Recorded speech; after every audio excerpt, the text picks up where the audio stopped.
Do you have deep, dark fears? Where do your fears come from?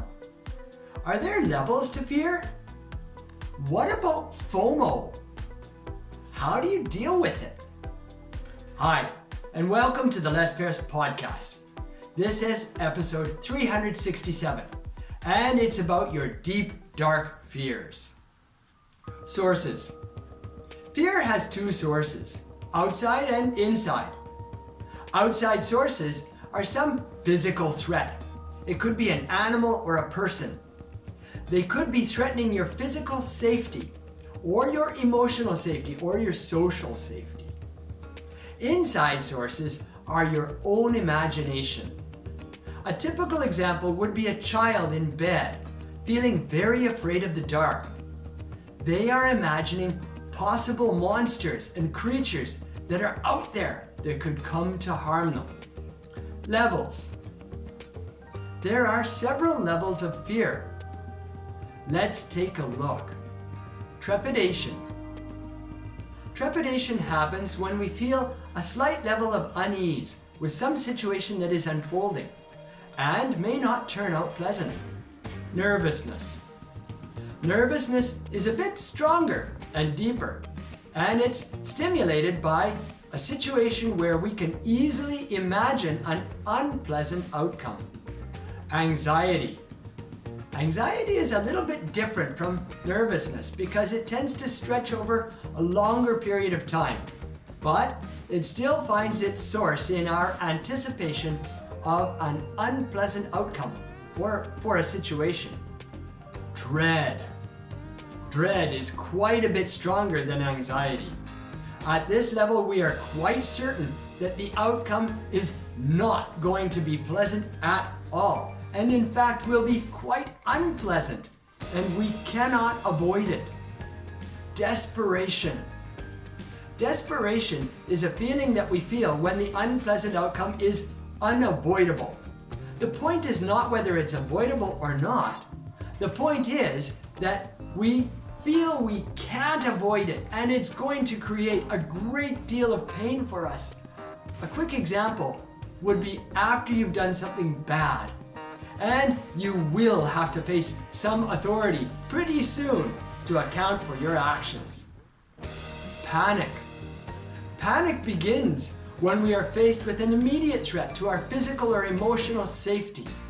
Something bad is going to happen, and it's going to happen very soon, and we are helpless to do anything about it. A great example would be if you fall into some water with no easy way to escape out of the water. Horror.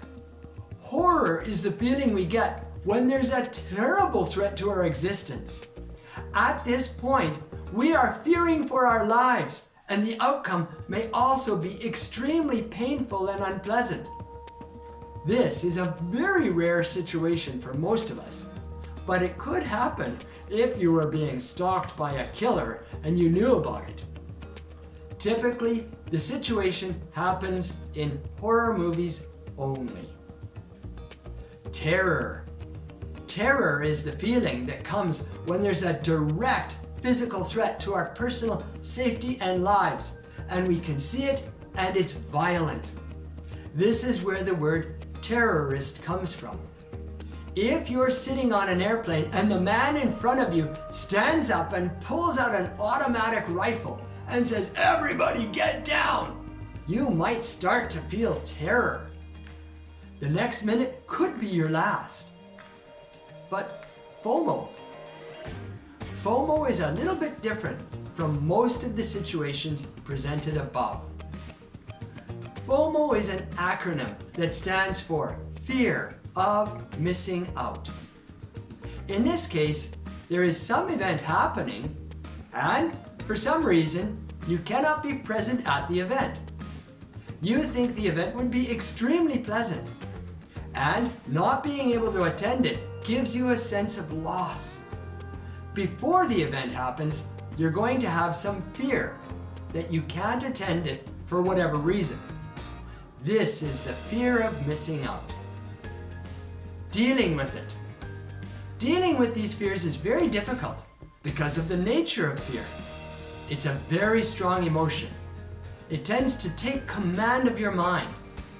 If the source of your fear is outside of you, probably the best way for you to respond to the fear is to put your attention on your breathing before the fear takes your breathing to a higher level. Because when your fear controls your breathing, it tends to run out of control. If you can control your breathing, you can control your fear, which allows you to think better and respond better to the situation.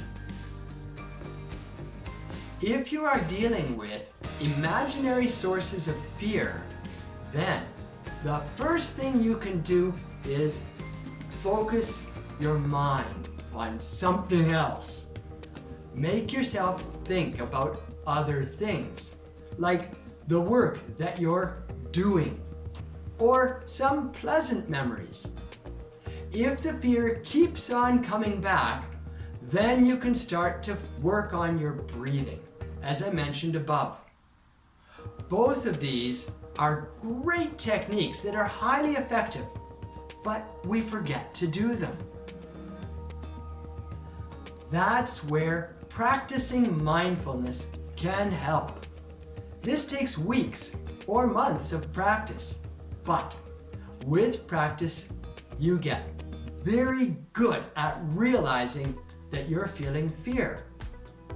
This means that you can respond to it. If you are interested in meditation, listen to my podcast about meditation next. Thanks for listening.